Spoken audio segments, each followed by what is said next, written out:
Marcos 9. Dizia-lhes ainda: em verdade vos afirmo que dos que aqui se encontram, alguns há que de maneira nenhuma passarão pela morte até que vejam ter chegado com poder o reino de Deus. 6 dias depois, tomou Jesus consigo a Pedro, Tiago e João e levou-os sós à parte a um alto monte. Foi transfigurado diante deles. As suas vestes tornaram-se resplandecentes e sobremodo brancas, como nenhum lavandeiro na terra as poderia alvejar. Apareceu-lhes Elias com Moisés e estavam falando com Jesus. Então Pedro, tomando a palavra, disse: Mestre, bom é estarmos aqui e que façamos 3 tendas. Uma será tua, outra para Moisés e outra para Elias. Pois não sabia o que dizer, por estarem eles aterrados. A seguir veio uma nuvem que os envolveu, e dela uma voz dizia: Este é o meu filho amado, a ele ouvi. E de relance, olhando ao redor, a ninguém mais viram com eles, senão Jesus. Ao descerem do monte, ordenou-lhes Jesus que não divulgassem as coisas que tinham visto, até o dia em que o Filho do Homem ressuscitasse dentre os mortos. Eles guardaram a recomendação, perguntando uns aos outros que seria o ressuscitar dentre os mortos. E interrogaram-no, dizendo: Por que dizem os escribas ser necessário que Elias venha primeiro? Então ele lhes disse: Elias, vindo primeiro, restaurará todas as coisas. Como, pois, está escrito sobre o Filho do Homem, que sofrerá muito e será aviltado? Eu, porém, vos digo que Elias já veio, e fizeram com ele tudo o que quiseram, como a seu respeito está escrito. Quando eles se aproximaram dos discípulos, viram numerosa multidão ao redor e que os escribas discutiam com eles. E logo toda a multidão, ao ver Jesus, tomada de surpresa, correu para ele e o saudava. Então ele interpelou os escribas: Que é que discutis com eles? E um dentre a multidão respondeu: Mestre, trouxe-te o meu filho, possesso de um espírito mudo. E este, onde quer que o apanha, lança-o por terra, e ele espuma, rilha os dentes e vai definhando. Roguei a teus discípulos que o expelissem, e eles não puderam. Então Jesus lhes disse: Oh, geração incrédula, até quando estarei convosco? Até quando vos sofrerei? Trazei-o. E trouxeram-lhe. Quando ele viu a Jesus, o espírito imediatamente o agitou com violência e, caindo ele por terra, revolvia-se espumando. Perguntou Jesus ao pai do menino: Há quanto tempo isto lhe sucede? Desde a infância, respondeu. E muitas vezes o tem lançado no fogo e na água para o matar. Mas se tu podes alguma coisa, tem compaixão de nós e ajuda-nos. Ao que lhe respondeu Jesus: Se podes, tudo é possível ao que crê.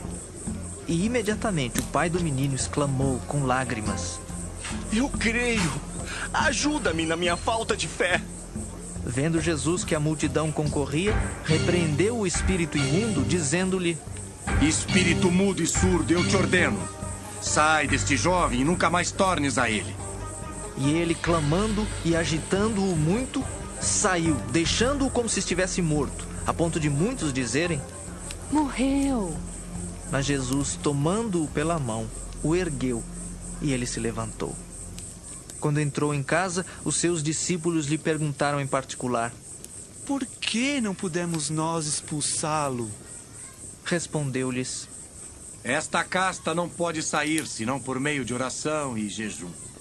E tendo partido dali, passavam pela Galiléia, e não queria que ninguém o soubesse, porque ensinava os seus discípulos e lhes dizia: O Filho do Homem será entregue nas mãos dos homens e o matarão. Mas 3 dias depois da sua morte ressuscitará. Eles, contudo, não compreendiam isto e temiam interrogá-lo. Tendo eles partido para Cafarnaum, estando ele em casa, interrogou os discípulos: De que é que discorrias pelo caminho? Mas eles guardaram silêncio, porque pelo caminho haviam discutido entre si sobre quem era o maior. E ele, assentando-se, chamou os 12 e lhes disse: Se alguém quer ser o primeiro, será o último e servo de todos. Trazendo uma criança, colocou-a no meio deles e, tomando-a nos braços, disse-lhes: Qualquer que receber uma criança tal como esta em meu nome, a mim me recebe. E qualquer que a mim me receber, não recebe a mim, mas ao que me enviou. Disse-lhe João: Mestre, vimos um homem que em teu nome expelia demônios, o qual não nos segue. E nós lhe o proibimos, porque não seguia conosco. Mas Jesus respondeu: Não lhe o proibais, porque ninguém há que faça milagre em meu nome, e logo a seguir possa falar mal de mim. Pois quem não é contra nós, é por nós. Porquanto aquele que vos der de beber um copo de água em meu nome, porque sois de Cristo, em verdade vos digo que de modo algum perderá o seu galardão. E quem fizer tropeçar a um destes pequeninos crentes, melhor lhe fora que se lhe pendurasse ao pescoço uma grande pedra de moinho e fosse lançado no mar. E se tua mão te faz tropeçar, corta. Pois é melhor entrares maneta na vida, do que tendo as duas mãos ires para o inferno, para o fogo inextinguível, onde não lhes morre o verme, nem o fogo se apaga. E se teu pé te faz tropeçar, corta-o.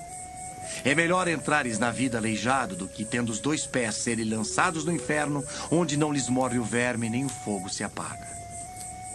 E se um dos teus olhos te faz tropeçar, arranca-o. É melhor entrares no reino de Deus com um só dos teus olhos, do que, tendo os dois, seres lançados no inferno, onde não lhes morre o verme, nem o fogo se apaga. Porque cada um será salgado com fogo. Bom é o sal. Mas se o sal vier a tornar-se insípido, como lhe restaurar o sabor? Tende sal em vós mesmos e paz uns com os outros.